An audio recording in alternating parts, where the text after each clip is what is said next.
Hello and good morning to all of you. आशा करती हूँ आप सब बिल्कुल ठीक होंगे और आप सभी का स्वागत है हमारे channel current affairs by Ravi पे।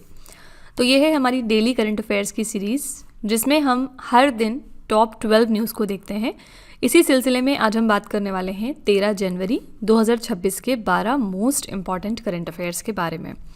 तो फ्रेंड्स, अगर आप इनमें से किसी भी एग्ज़ाम की तैयारी कर रहे हैं तो ये वाली हमारी क्लासेस आपको एग्ज़ाम में बहुत हेल्प करने वाली हैं।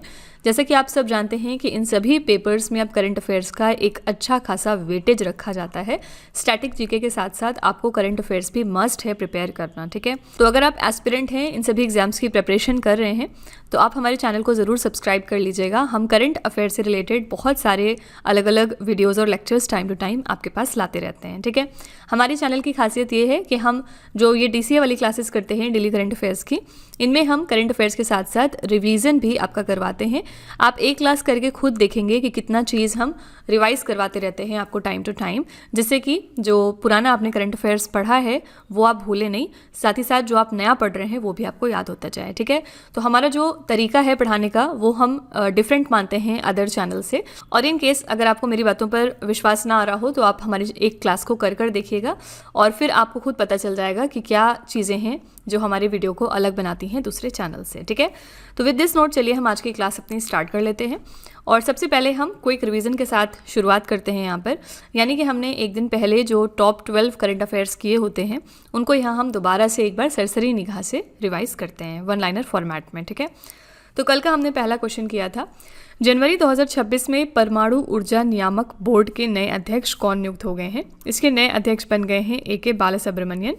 सेकेंड क्वेश्चन था, कौन सा जिला भारत का पहला बायो हैप्पी जिला बनने जा रहा है। तो ये था अरुणाचल प्रदेश का की पान्योर। किस देश ने भारत और फ्रांस के नेतृत्व वाले अंतर्राष्ट्रीय सौर गठबंधन सहित 66 अंतर्राष्ट्रीय संगठनों से हटने की घोषणा की है। ये अनाउंसमेंट की है अमेरिका ने, क्योंकि उनका मानना था कि ये जो सारी ऑर्गेनाइजेशंस हैं ये अमेरिका के प्रिंसिपल्स के खिलाफ काम कर रहे हैं, ठीक है। क्वेश्चन नंबर 4 था, जनवरी 2026 में किस राज्य ने भारत की पहली समर्पित डीप टेक स्टार्टअप नीति 2025 और 26 का अनावरण किया है। तो ये थी तमिलनाडु। नेक्स्ट है, UIDAI ने आधार सेवाओं की जानकारी को आम लोगों तक सरल तरीके से पहुंचाने के लिए कौन सा नया मैस्कट लॉन्च किया है। इसका नाम रखा है उदय। महिला एवं बाल विकास योजनाओं का एकीकृत वितरण करने के लिए किस केंद्रीय मंत्री ने पंखुड़ी पोर्टल को लॉन्च कर दिया है। ये है हमारी मिनिस्टर अन्नपूर्णा देवी। क्वेश्चन नंबर 7 था, संयुक्त राष्ट्र पर्यावरण पुरस्कार प्राप्तकर्ता माधव गाडगिल का 82 वर्ष की आयु में निधन हो गया। उन्हें किस क्षेत्र में अग्रणी संरक्षण कार्यों के लिए हम जानते हैं। तो पश्चिमी घाट पे इन्होंने बहुत ज़्यादा काम किया था, हाल ही में इनका निधन हुआ है। किस राज्य के थंथाई पेरियार वन्यजीव अभ्यारण्य में अखिल भारतीय बाघ गणना 2026 का पहला चरण शुरू हो गया है। आंसर है यहाँ पर तमिलनाडु। नेक्स्ट, भारत के मुख्य न्यायाधीश सूर्यकांत ने देश की पहली पूरी तरह पेपरलेस जिला अदालत का वर्चुअल उद्घाटन कहां पर कर दिया है। तो केरला के वायनाड में। क्वेश्चन नंबर 10 था, जनवरी 2026 में जारी inter operable criminal justice system 2.0 ranking में किस राज्य की पुलिस ने शीर्ष स्थान हासिल किया है। तो ये थी उत्तराखंड की पुलिस। रैंकिंग में शीर्ष 3 राज्य थे उत्तराखंड, हरियाणा और असम, ठीक है। क्वेश्चन नंबर 11 है, जनवरी 2026 में राष्ट्रीय वस्त्र मंत्री सम्मेलन 2026 कहां पर आयोजित हुआ है। ये हुआ था असम के शहर गुवाहाटी में और इस इवेंट के लिए थीम रखी गई थी भारत के वस्त्र विकास, विरासत और नवाचार, ठीक है। और क्वेश्चन नंबर 12 है, राष्ट्रीय सांख्यिकी कार्यालय द्वारा जारी पहले अग्रिम अनुमानों के अनुसार वित्त वर्ष 2025 और 26 में भारत की वास्तविक GDP विकास दर कितने प्रतिशत रहेगी। तो ये रहेगी 7.4%, ठीक है। तो फ्रेंड्स, ये हमारे टॉप 12 करंट अफेयर्स थे कल के। इनको हमने कल बहुत ही डिटेल में डिस्कस किया था। अगर आप इनको और अच्छे तरीके से समझना चाहते हैं, हर क्वेश्चन की डिटेलिंग जानना चाहते हैं, तो आप हमारा कल का लेक्चर रेफर करिएगा। हमने वहाँ बहुत ही इत्मीनान से हर क्वेश्चन को डिस्कस किया था, ठीक है। चलिए फिर आज की क्लास पर अपने आते हैं और स्टार्ट करने से पहले बस एक छोटी सी यहाँ पर इन्फॉर्मेशन है आपके लिए। हमारी जो दिसंबर मंथ की करंट अफेयर्स की ई-बुक है वो वेबसाइट पर लॉन्च हो चुकी है। इसके अलावा अगर आपको पिछले एक साल का करंट अफेयर्स का ई-बुक चाहिए जिसमें जनवरी से लेकर दिसंबर 2025 तक के सारे इंपॉर्टेंट करंट अफेयर्स हों, तो ये वाली ब्रह्मास्त्र PDF आपको मिल जाएगी हमारी वेबसाइट www.ravibooks.pdf.com पर। ये छोटा सा सैम्पल है हमारी दिसंबर मंथ की करंट अफेयर्स की ई-बुक का। आप यहाँ पर देख सकते हैं कि 550 प्रश्न हमने लगभग डिस्कस किए हैं इस मंथ में। और हर क्वेश्चन की खासियत ये है कि हर क्वेश्चन में हमने यहाँ पर highlights, important point, static GK और पिक्चर्स का इस्तेमाल किया है ताकि आपको हर क्वेश्चन अच्छे तरीके से समझ में आए, साथ ही उससे रिलेटेड जो भी एक्स्ट्रा फैक्ट है वो भी आपको पता हो जाए, जिससे कि कोई भी अगर घुमा फिरा के भी सवाल पूछा जाए इस रिलेटेड तो आप उसका आंसर बता पाएँ। ठीक है, तो अगर आप इंटरेस्टेड हैं, अगर आप हमारी इन बुक्स को परचेज़ करना चाहते हैं तो ये वेबसाइट है, आप यहाँ पर जाकर इनको चेकआउट करिएगा। इसके अलावा ये है हमारा मोबाइल एप्लीकेशन जिसका नाम है रवि स्टडी ऐप। ये प्ले स्टोर पर आपको मिल जाएगा, प्ले स्टोर से जाके आप इस एप्लीकेशन को अपने फ़ोन में इंस्टॉल कर सकते हैं।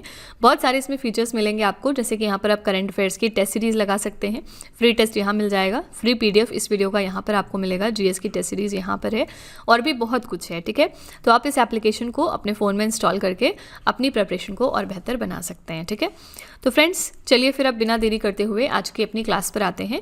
यहाँ पर हम टॉप 12 करंट अफेयर्स को डिस्कस करेंगे विद एक्स्ट्रा डिटेल्स और रिवीजन। ठीक है, चलिए पहला क्वेश्चन देखते हैं क्या है।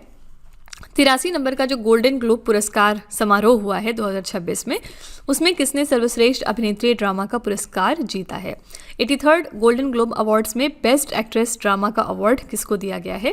आंसर है यहाँ पर बी ऑप्शन, जेसी बकले। ठीक है, यहाँ पर क्वेश्चन फॉर्मेट में हमने सिर्फ एक कैटेगरी की बात करी है, लेकिन इसमें कुछ और भी कैटेगरीज हैं जिनमें आपको विनर्स का जानना ज़रूरी है। सबसे पहले 83वीं जो एडिशन था गोल्डन ग्लोब पुरस्कार समारोह का इस साल, इसका आयोजन हुआ है कैलिफोर्निया के बेवर्ली हिल्टन में। भारतीय अभिनेत्री प्रियंका चोपड़ा इस साल के गोल्डन ग्लोब्स में बतौर प्रेजेंटर शामिल हुई। ये आपके लिए एक इंपॉर्टेंट फैक्ट है क्योंकि एक इंडियन की यहाँ पर हम बात कर रहे हैं। ठीक है, अब इसमें कुछ प्रमुख विजेताओं की ये सूची है, आइए एक बार देख लेते हैं। सर्वश्रेष्ठ फिल्म ड्रामा कैटेगरी में मिला है हैमलेट को। सर्वश्रेष्ठ फिल्म म्यूजिकल या कॉमेडी की कैटेगरी में वन बैटल आफ्टर एनदर को मिला है। सर्वश्रेष्ठ निर्देशक साबित हुए Paul Thomas Anderson, one battle after another movie के लिए दिया गया इनको। सर्वश्रेष्ठ अभिनेता ड्रामा में दिया गया वैगनर मोरा को द सीक्रेट एजेंट के लिए। सर्वश्रेष्ठ अभिनेत्री ड्रामा में अवार्ड दिया गया जेसी बकले को हैमलेट के लिए। ठीक है, तो यहाँ पर जेसी बकले की हमने बात करी, किस मूवी के लिए मिला इनको, तो आंसर है हैमलेट। ठीक है, ये पूरी जो सूची है आपको एक बार याद कर लेनी है, इसका स्क्रीनशॉट लेके एक दो बार पढ़ेंगे तो आपको चीज़ें याद हो जाएंगी। ठीक है, इनको भी ध्यान में रखिएगा। यहाँ पर हमने गोल्डन ग्लोब अवार्ड्स की बात करी, लेकिन अगर हम यहाँ पर बात करें फिल्म फेयर अवार्ड्स की 2025 के, तो इसमें खास बात क्या हुई थी। फिल्म फेयर अवार्ड 2025 में हुए थे, उसमें जो हमारी एक्ट्रेस हैं आलिया भट्ट, इन्होंने एक बार फिर से बेस्ट एक्ट्रेस का यहाँ पर खिताब जीता था। खास बात यह है कि इन्होंने मतलब 6वीं बार ये फिल्म फेयर अवार्ड अपना जीता। इसी के साथ ये ऐसी पहली एक्ट्रेस बनी है जिनको कि 6 बार ये अवार्ड दिया गया। ठीक है, तो इसलिए याद रखिएगा कि अब ये नया रिकॉर्ड सेट किया है आलिया भट्ट ने। और फिल्म फेयर अवार्ड्स की यहाँ पर हम बात कर रहे हैं, एक्ट्रेस की हमने बात कर ली है, तो एक बार एक्टर का भी जो अवार्ड है वो देख लेते हैं किसको मिला है। तो बेस्ट एक्टर का अवार्ड 2 लोगों को मिला था फिल्म फेयर में। पहले हैं आपके अभिषेक बच्चन और दूसरे हैं कार्तिक आर्यन। ठीक है, अब क्यों मिला, किस मूवी के लिए मिला था, ये सब ऑलरेडी हम बात कर चुके हैं। आलिया भट्ट को इनकी मूवी जिगरा के लिए ये 6वां अवार्ड दिया गया था। ठीक है, तो ये सारे फैक्ट्स इस तरह से आपको रिलेट करके याद रखने चाहिए। फाइन, और कौन सा ये फिल्म फेयर अवार्ड था, ये 70th फिल्म फेयर अवार्ड था जो 2025 में हुआ था। ठीक है, क्वेश्चन नंबर 2 पे चलते हैं। भारत की पहली राष्ट्रीय कृत्रिम विस्फोटक उपकरण डेटा प्रबंधन प्रणाली का शुभारंभ किसने किया है। ये इंडिया की ऐसी पहली national improvised explosive device data management system है। हाल ही में इसको लॉन्च कर दिया है हमारे होम मिनिस्टर अमित शाह ने। ठीक है, बी ऑप्शन यहाँ पर करेक्ट है। केंद्रीय गृह मंत्री अमित शाह ने आतंकी हमलों की जांच में सहायता के लिए वर्चुअली माध्यम से भारत का पहला राष्ट्रीय IED data management system launch कर दिया। ये क्या है, ये एक राष्ट्रीय स्तर का डिजिटल प्लेटफॉर्म होता है जिसे नेशनल सिक्योरिटी गार्ड द्वारा विकसित किया गया है। ये देश भर में होने वाली IED यानी इम्प्रोवाइज्ड एक्सप्लोसिव डिवाइस और बम विस्फोट की घटनाओं का एक केंद्रीकृत डेटा बेस है। ठीक है, तो हाल ही में इसका जो इनॉग्रेशन है वो किया है हमारे होम मिनिस्टर अमित शाह ने। ठीक है, याद रखिएगा ये हमारे होम मिनिस्टर हैं, नरेंद्र मोदी हमारे प्राइम मिनिस्टर हैं, राजनाथ सिंह हमारे डिफेंस मिनिस्टर हैं और मिस्टर पीयूष गोयल हमारे कॉमर्स एंड इंडस्ट्री के लिए मिनिस्टर हैं। ठीक है, यहाँ पर राजनाथ सिंह की अगर हम बात करें तो इन्होंने अभी कुछ दिनों पहले मतलब 2026 में ही इन्होंने इनॉग्रेशन किया था हमारी पहली इंडिजिनस पॉल्यूशन कंट्रोल वेसल का। इसका नाम क्या है, मैंने आपको बहुत बार याद कराया हुआ है, इसका नाम है समुद्र प्रताप। आपसे एग्जाम में पूछ सकते हैं कि जो इंडिया की पहली पॉल्यूशन कंट्रोल वेसल है उसका नाम बता दीजिए, तो उसका नाम है समुद्र प्रताप। इसको डेवलप किसने किया है, गोवा शिपयार्ड लिमिटेड ने, और हाल ही में इसको इंडियन कोस्ट गार्ड के लिए कमीशन कर दिया गया है। कहाँ से किया गया था, गोवा से। ठीक है, तो ये जो कमीशन करने का प्रोसेस था, बेसिकली जो ये फंक्शन था, इसको किसने इनॉग्रेट किया था, तो हमारे डिफेंस मिनिस्टर राजनाथ सिंह ने। ठीक है, तो ये सारे फैक्ट्स आपको पता होने चाहिए। यहाँ पे क्वेश्चन फर्स्ट इन न्यूज़ का था, तो चलिए हम एक बार कुछ चीज़ें रिवाइज कर लेते हैं जो भारत में पहली बार हुई हैं। भारत का पहला पूर्ण साक्षर राज्य बन गया है मिजोरम। भारत की पहली मेगावाट स्तरीय जल गतिकी विद्युत परियोजना शुरू हो गई है नंगल हाइडल नहर पंजाब पे। रोलिंग बजट अपनाने वाला भारत का पहला राज्य बन गया है मध्य प्रदेश। भारत का पहला समर्पित वन विश्वविद्यालय स्थापित हो रहा है उत्तर प्रदेश के गोरखपुर में। बांस के उद्यान थीम पर आधारित देश के पहले प्रकृति विषय वाले हवाई अड्डा टर्मिनल का उद्घाटन हुआ है असम के गुवाहाटी में। भारत का पहला वन्यजीव सुरक्षित राजमार्ग बन गया है NH45। भारत का पहला पावर म्यूजियम बनाया जा रहा है बिहार के पटना शहर में। भारत का पहला क्वांटम कंप्यूटिंग गांव बन गया है आंध्र प्रदेश का अमरावती। भारत में ट्रेन में ATM स्थापित करने वाला पहला बैंक बना है बैंक ऑफ महाराष्ट्र और इन्होंने पंचवटी एक्सप्रेस में अपना पहला ATM स्थापित किया है। भारत की पहली नाइट सफारी कुकरैल का निर्माण हुआ है उत्तर प्रदेश के लखनऊ में।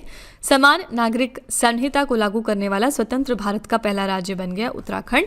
भारत की पहली 24/7 ऑनलाइन अदालत जिसका नाम है 24/7 ऑन कोर्ट, इसका इनॉग्रेशन हुआ है केरला के कोल्लम में। ठीक है, तो ये चीज़ें हैं जो भारत में पहली बार हुई हैं। कोई भी चीज़ पहली बार अगर होती है न सिर्फ नेशनल लेवल पे बल्कि इंटरनेशनल लेवल पे भी, तो वो आपके एग्जाम के पर्सपेक्टिव से ज़्यादा इंपॉर्टेंट हो जाता है। ठीक है, क्वेश्चन नंबर 3 पे चलते हैं। भारत ने राइसीना साइंस डिप्लोमेसी इनिशिएटिव 2026 को किस शहर में लॉन्च किया है? राइसीना साइंस डिप्लोमेसी इनिशिएटिव 2026 को भारत ने लॉन्च कर दिया है हाल ही में नई दिल्ली में। ठीक है, ए ऑप्शन यहाँ पर करेक्ट है। राइसीना साइंस डिप्लोमेसी इनिशिएटिव 2026 को भारत सरकार के प्रधान वैज्ञानिक सलाहकार के कार्यालय और ऑब्जर्वर रिसर्च फाउंडेशन ने नई दिल्ली में लॉन्च किया। ये पहल आगामी 5 से 7 मार्च 2026 को नई दिल्ली में होने वाले राइसीना डायलॉग के साथ ही आयोजित की जाएगी। उद्देश्य क्या है? विज्ञान और तकनीक को भारत की विदेश नीति और अंतर्राष्ट्रीय संबंधों के केंद्र में लाना। ठीक है, तो आपको ये फैक्ट भी याद रखना चाहिए कि जो राइसीना डायलॉग है वो कहाँ पर होगा, तो ये मार्च में होगा नई दिल्ली में। ओके, यहाँ पे करेक्ट आंसर हो जाएगा ए ऑप्शन, नई दिल्ली। साइंस की यहाँ पर बात करेंगे तो नेशनल साइंस डे बहुत जल्दी आने वाला है। नेशनल साइंस डे हम कब मनाते हैं? 28 फरवरी को हर साल। किस लिए मनाते हैं इस दिन? क्योंकि CV रमन जी जो थे, इन्होंने रमन इफेक्ट की डिस्कवरी की थी इसी दिन। कब की थी? 1928 में, 1928 में। ठीक है, सिंपली याद रखिएगा कि नेशनल साइंस डे हर साल हम 28 फरवरी को मनाते हैं। क्वेश्चन नंबर 4 है, राष्ट्रीय युवा दिवस 2026 हमने कब मनाया? तो हर साल नेशनल यूथ डे हम मनाते हैं 12 जनवरी को। डी ऑप्शन यहाँ पर बिल्कुल करेक्ट है। भारत के महानतम दार्शनिक और आध्यात्मिक नेता स्वामी विवेकानंद की जयंती को 1985 से हर साल हम राष्ट्रीय युवा दिवस के रूप में मनाते हैं। ठीक है, स्वामी विवेकानंद का जन्म जो है वो 12 जनवरी 1863 को कोलकाता में हुआ था। 1863 में कोलकाता शहर में। 2026 के लिए हमने थीम क्या रखी है? स्वयं को प्रज्वलित करें, दुनिया पर प्रभाव डालें, यानी कि ignite the self, impact the world. ठीक है, तो यहाँ पे करेक्ट आंसर हो जाएगा डी ऑप्शन, 12 जनवरी। नेशनल यूथ डे हर साल हम 12 जनवरी को मनाते हैं। ऑप्शन में है 10 जनवरी, 11 जनवरी और 13 जनवरी। आइए देखते हैं इस दिन हम क्या मनाते हैं। 10 जनवरी को आपका होता है वर्ल्ड हिंदी डे। ठीक है, और मैंने आपको बहुत बार बताया है कि जो नेशनल हिंदी डे है वो अलग है, वर्ल्ड हिंदी डे अलग है। आपको बताना है कमेंट्स में कि नेशनल हिंदी डे हमने अभी हाल फिलहाल कब सेलिब्रेट किया था। अभी 2025 के एंड के जो मंथ्स थे उसी में नेशनल हिंदी डे हमने मनाया है। 11 जनवरी को हम मनाते हैं national human trafficking awareness day. ठीक है, यानी जो बच्चों और वुमेन की स्पेशली जो ट्रैफिकिंग होती है, उनका जो शोषण होता है, उनको खरीदने और बेचने की जो बाजार लगती है, उस चीज़ को रोकने के लिए ये चीज़ किया जाता है। ठीक है, और 13 जनवरी को एज सच कोई भी इंपॉर्टेंट डे नहीं होता है। तो ये सारे फैक्ट्स ध्यान में रखिएगा। क्वेश्चन नंबर 5 पे चलते हैं। इलेक्ट्रॉनिक्स और सूचना प्रौद्योगिकी मंत्रालय यानी कि ministry of electronics and IT ने किस भारतीय प्रौद्योगिकी संस्थान में परम शक्ति सुपर कंप्यूटिंग सुविधा का शुभारंभ किया है? परम शक्ति सुपर कंप्यूटिंग फैसिलिटी का जो इनॉग्रेशन है वो हो गया है IT मद्रास में। बी ऑप्शन यहाँ पर सही है। इस सुविधा का उद्घाटन ministry of electronics and IT के सचिव श्री S कृष्णन ने किया। परम शक्ति क्या है? परम रुद्र सुपर कंप्यूटिंग क्लस्टर द्वारा ही संचालित है। इसकी अधिकतम प्रदर्शन क्षमता 3.1 पेटाफ्लॉप्स है, जिसका अर्थ ये है कि ये प्रति सेकंड 3.1 क्वाड्रिलियन से अधिक गणनाएं कर सकता है। ठीक है, तो आपको याद रखना है कि ये परम शक्ति सुपर कंप्यूटिंग फैसिलिटी जो है इसको लॉन्च कर दिया गया है IT मद्रास में। IT मद्रास आजकल बहुत ज़्यादा चर्चे में है क्योंकि ये ऐसी पहली IIT बनेगी दुनिया की जिसको कि मल्टीनेशनल IIT बनाने की तैयारी की जा रही है। ठीक है, बहुत सारे अलग अलग कंट्रीज़ में IIT मद्रास के ब्रांचेज डाले जाएंगे और इसके लिए जो पहल शुरू की गई है इसका नाम रखा गया है IITM ग्लोबल। ठीक है, तो आपसे पूछा जा सकता है कि दुनिया की पहली मल्टीनेशनल IIT कौन सी बनेगी, तो ये है IT मद्रास। ओके, इसी के साथ इन्होंने अपना पहला जो आउटसाइड इंडिया कैंपस है वो लॉन्च कर दिया है ज़ंज़िबार में। तैयारी तो बहुत दिनों से चल रही थी लेकिन अब हो चुका है ये चीज़। कहाँ पर ये है? तंजानिया के ज़ंज़िबार में। फर्दर इनके और भी प्लान्स हैं कि यूएस और एशिया के भी कई अलग अलग कंट्रीज़ में ये अपने कैंपसेस डालेंगे। ठीक है, तो ये फैक्ट यहाँ पर याद रखिएगा। और यहाँ पर आईटी दिल्ली भी ऑप्शन में है। 2025 में इन्होंने भी अपना पहला आउटसाइड इंडिया कैंपस डालने का अनाउंसमेंट किया था। कहाँ पर? अबू धाबी में। तो ये पहला अपना outside India campus Abu Dhabi में डालेंगे। ठीक है, क्वेश्चन नंबर 6 है, अमेरिकी सेना ने वेनेजुएला के तेल और गैस व्यापार पर नकेल कसने के अभियान के तहत किस रूसी झंडे वाले तेल टैंकर को पकड़ा है? कौन सा रशियन फ्लैग्ड ऑयल टैंकर है जिसको कि यूएस मिलिट्री ने सीज किया as part of a campaign जिसमें कि ये वेनेजुएला के ऑयल एंड गैस ट्रेड को, जो इनकी मार्केट है, उसको हिट करना चाहते हैं? करेक्ट आंसर हो जाएगा मैरिनेरा। अब ये वाला जो क्वेश्चन है वो वही स्टूडेंट समझ पाएंगे जो हमारी डेली करंट अफेयर्स क्लासेस को रेगुलरली फॉलो करते हैं, क्योंकि ये उसी सिलसिले में आगे जो चीज़ें हो रही हैं उसके बारे में बात कर रहे हैं। तो रूसी जहाज का नाम है मैरिनेरा। इसका पुराना नाम था बेला 1। कहाँ पर इसको जब्त किया गया? तो उत्तरी अटलांटिक महासागर, आइसलैंड के पास। और इसका रीज़न क्या है? तो अमेरिकी प्रतिबंधों का उल्लंघन कर वेनेजुएला से तेल की तस्करी रोकना और वेनेजुएला पर आर्थिक दबाव को बढ़ाना। ठीक है, तो यहाँ पर एक बार समरी में मैं आपको फिर से बता दूं कि यूएस ने वेनेजुएला देश के ऊपर अटैक किया। ठीक है, वेनेजुएला की जो कैपिटल है कराकास, यहाँ पर सबसे ज़्यादा अटैक हुआ था, जिसके बाद जो यहाँ के प्रेसिडेंट थे जिनका नाम है निकोलस मादुरो, इनको जो है यूएस ने बंदी बना लिया था। ठीक है, जिसके बाद यहाँ पर जो वाइस प्रेसिडेंट थी इनका नाम है डेल्सी रोड्रिगेज, इनको एक्टिंग प्रेसिडेंट बनाया गया है वेनेजुएला देश के लिए। ठीक है, तो ये अभी तक समरी चल रही है कि यूएस ने वेनेजुएला पे अटैक किया, जिसके बाद यहाँ के जो प्रेसिडेंट थे उनको इन्होंने बंदी बनाया, और यहाँ पर प्रेसिडेंट की कुर्सी खाली होने की वजह से जो वाइस प्रेसिडेंट हैं उनको फिलहाल एक्टिंग प्रेसिडेंट बनाया गया है, और उसके बाद अगला कदम यूएस ने ये वाला लिया है। ठीक है, तो इसलिए मैं आपको कहती हूँ कि आप लोग हमारी जो डेली करंट अफेयर्स की क्लासेस हैं उनको रेगुलरली फॉलो करिए, ताकि इस तरह के जो पॉइंट्स होते हैं वो आपसे मिस ना होने पाएँ। ठीक है, क्वेश्चन नंबर 7 पे चलते हैं। अवतार ग्रुप द्वारा जारी top cities for women in India 2025 की रिपोर्ट में किस शहर को शीर्ष स्थान मिला है? Top cities for women in India की जो रिपोर्ट है इसको रिलीज़ की है अवतार ग्रुप ने। इसमें फर्स्ट पोजीशन पर कौन सी सिटी आती है? आंसर है सी ऑप्शन, यहाँ पर बेंगलुरु। अवतार ग्रुप द्वारा जारी top cities for women in India report में भारत के 125 शहरों का आकलन किया गया, जिसमें बेंगलुरु ने 53.29 स्कोर के साथ पहला स्थान हासिल कर लिया है। मुंबई और कोहिमा देश में महिलाओं के लिए सबसे सेफ शहर हैं, वहीं पटना और दिल्ली में वो सबसे कम सुरक्षित हैं। टॉप 5 शहरों की यहाँ पर हम बात करेंगे, ऐसे शहरों की जहाँ पर मिलियन से ज़्यादा आबादी है। तो बेंगलुरु, चेन्नई, पुणे, हैदराबाद, मुंबई, ये आपके टॉप 5 शहर हैं। ठीक है, तो यहाँ पे करेक्ट आंसर हो जाएगा सी ऑप्शन, बेंगलुरु। देखिए, कौन सी ऑर्गेनाइजेशन या बॉडी रिलीज़ कर रही है इस चीज़ पे हमेशा फोकस किया करिए। यहाँ पर हमने अवतार ग्रुप की बात की है, तो इनके अकॉर्डिंग जो टॉप सिटी है वुमेन के लिए वो है बेंगलुरु। इसी तरह से अगर हम बात करेंगे नारी की रिपोर्ट के हिसाब से, नारी की जो रिपोर्ट है वो सितंबर में शायद रिलीज़ हुई थी 2025 में। नारी का फुल फॉर्म क्या होता है? National annual report and index on women safety. ठीक है, और इनके मुताबिक इन्होंने बताया था कि जो सेफेस्ट सिटी है इंडिया में वो है कोहिमा, मतलब वुमेन की यहाँ पर हम बात करें। दूसरे पर आता है विशाखापट्टनम और तीसरे पर है ओडिशा का भुवनेश्वर। ये इनके हिसाब से टॉप 3 सिटीज़ थी जहाँ पर वुमेन सबसे ज़्यादा सेफ हैं। तो देखिए, अलग अलग जो बॉडीज़ हैं, अलग अलग जो ऑर्गेनाइजेशंस हैं, वो अपनी अलग अलग रिपोर्ट जारी करती हैं और हर रिपोर्ट में आपको फ़र्क मिलेगा। अब यहाँ पर इन्होंने बताया कि जो इनके हिसाब से सेफेस्ट सिटी है वो है मुंबई और कोहिमा, लेकिन आप देख सकते हैं कि नारी की रिपोर्ट के हिसाब से ये था कोहिमा और विशाखापट्टनम। ठीक है, ये टॉप 2 सिटीज़ थी। तो हमेशा पढ़ लिया करिए कि किसके अकॉर्डिंग पूछा जा रहा है एग्जाम में। ठीक है, क्वेश्चन नंबर 8 है, नई दिल्ली में आयोजित विश्व पुस्तक मेला 2026 में गेस्ट ऑफ ऑनर देश कौन सा है? New Delhi world book fair 2026 में गेस्ट ऑफ ऑनर देश कौन सा है? आंसर है सी ऑप्शन, यहाँ पर कतर। ठीक है, तो विश्व पुस्तक मेला 2026 का ये 53वां संस्करण है, जो होगा 10 जनवरी से लेकर 18 जनवरी तक। कहाँ पर? नई दिल्ली के भारत मंडपम प्रगति मैदान में। और इसके लिए हमने मुख्य विषय रखा भारतीय सैन्य इतिहास, वीरता और ज्ञान @75, यानी Indian military history, valour and wisdom @75।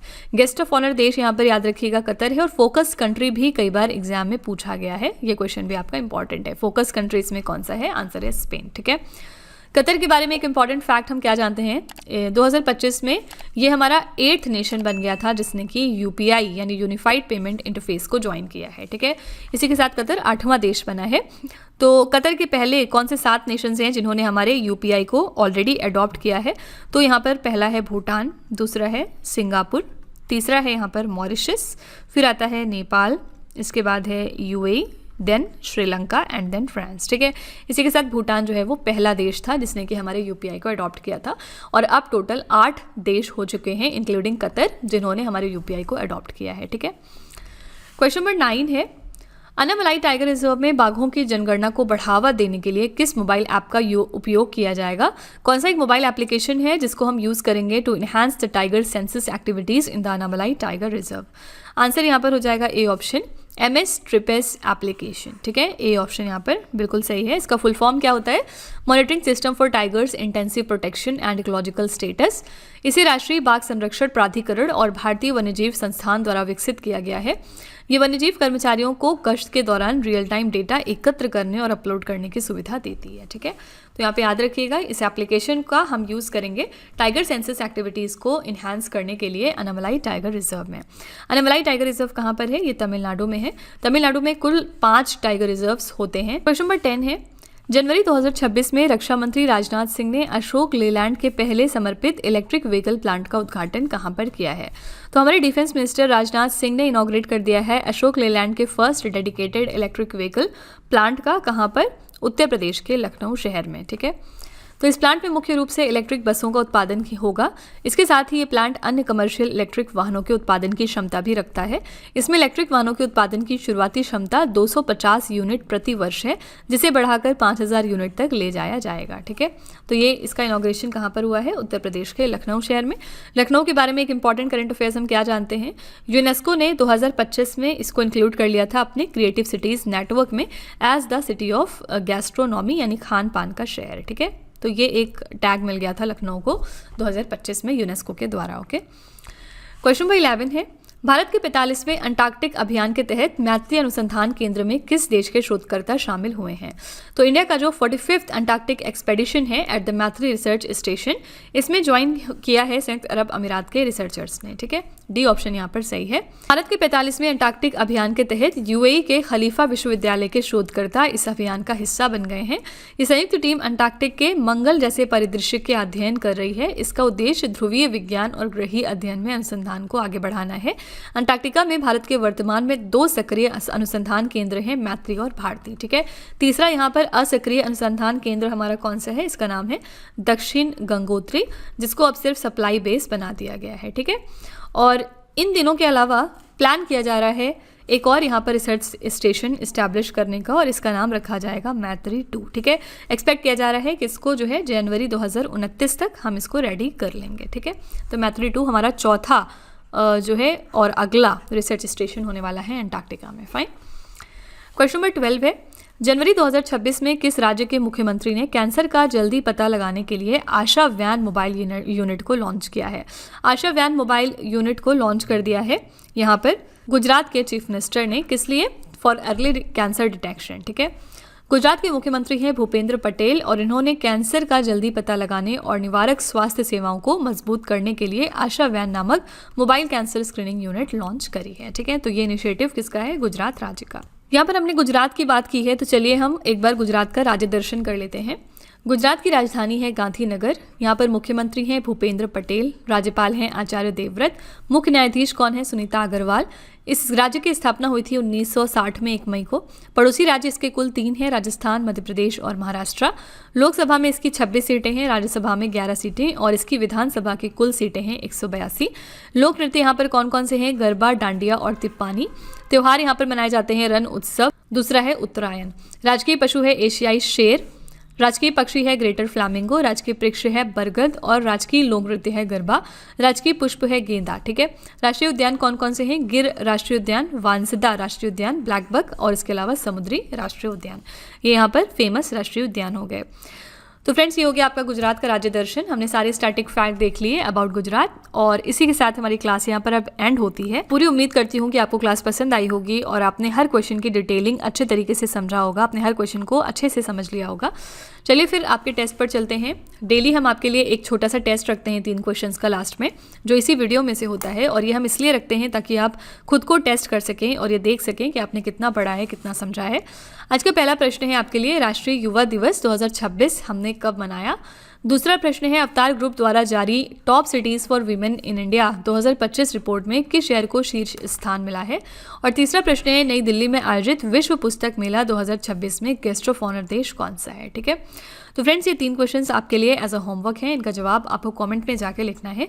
इसी के साथ हमारी क्लास यहाँ पर एंड होती है। आई रियली होप कि आपको क्लास पसंद आई होगी। आप अपना फीडबैक कमेंट में ज़रूर लिखिएगा, और इसके अलावा इनकेस आप चाहते हैं कि इसमें कुछ इंप्रूवमेंट हो तो आप वो भी कमेंट में लिख सकते हैं। ठीक है, तो फ्रेंड्स इसी तरह के बेस्ट क्वालिटी कंटेंट और अच्छी प्रिपरेशन के लिए आप हमारे चैनल के साथ जुड़े रहिए। मिलते हैं अगली क्लास में एक और इम्पॉर्टेंट टॉपिक के साथ। Till then stay tuned. Thank you so much for watching. Also don't forget to like, share and subscribe our channel. Friends यहाँ पे वीडियो को एंड करने से पहले मैं आपको एक छोटी सी इन्फॉर्मेशन दे दूँ कि अगर आप इंग्लिश मीडियम में ज़्यादा कंफर्टेबल हैं, यानी कि अगर आप करंट अफेयर्स को और स्टैटिक जीके को इंग्लिश मीडियम में पढ़ना प्रेफर करते हैं, तो इसके लिए आप हमारे चैनल रवि अदिति क्लासेस को सब्सक्राइब कर सकते हैं। इसके अलावा अगर आपको बुक्स चाहिए प्रिंटेड फॉर्मेट में, तो ये आपको मिल जाएगी हमारी वेबसाइट www.raviaditipublication.com पर, और ये आपके घर तक भी डिलीवर की जाएंगी। तो फिलहाल आपके लिए हमने लॉन्च किया है जीएस का 1 लाइनर 25,000 प्लस एग्जाम फैक्ट का बुक, जहाँ पर सभी इंपॉर्टेंट क्वेश्चंस को हमने कवर किया है। साथ ही यहाँ पे आपको जनरल साइंस, जीके और एनसीईआरटी के नोट्स वगैरह भी मिल जाएंगे। इसके अलावा अगर आपको ई बुक्स चाहिए तो ये आपको ईमेल के थ्रू इंस्टेंटली डिलीवर की जाएगी, और ये मिलेगी आपको हमारी वेबसाइट www.ravibooks.pdf.com पर। तो यहाँ पर आप देख सकते हैं कि जनवरी से लेकर मई, यानी कि लास्ट 5 मंथ का करंट अफेयर्स का ई बुक हमने लॉन्च किया है आपके लिए। इसके अलावा मंथली और ईयरली ई बुक्स भी मिल जाएंगी। साथ ही 11,000 प्लस जीके जीएस का बुक भी आपके लिए अवेलेबल किया गया है। ठीक है, तो अगर आपको इनमें से कोई भी ई बुक चाहिए तो इस वेबसाइट पर जाके आप इनको परचेज कर सकते हैं। साथ ही ये हमारा मोबाइल एप्लीकेशन है जिसका नाम है रवि स्टडी ऐप। अगर आपको इस वीडियो का फ्री पीडीएफ चाहिए तो आप यहाँ पर जाके इसको डाउनलोड कर सकते हैं। इस एप्लीकेशन में और भी चीज़ें हैं आपके लिए, जैसे कि जीएस की टेस्ट सीरीज, करंट अफेयर्स के नोट्स, यूट्यूब के वीडियो नोट्स, करंट अफेयर्स की ई बुक्स, जीके जीएस की ई बुक्स एटसेट्रा। ठीक है, तो आप इस एप्लीकेशन को डाउनलोड करके फर्दर एक्सप्लोर कर सकते हैं। और सभी वीडियोस और ई बुक से रिलेटेड जो अपडेट्स हैं वो आपको मिलेगी हमारे Telegram channel current affairs by Ravi पर। तो इसको भी आप ज़रूर ज्वाइन कर लीजिएगा, जिससे कि आप हमारे सारे न्यू लॉन्चेस से अपडेटेड रहें। ठीक है।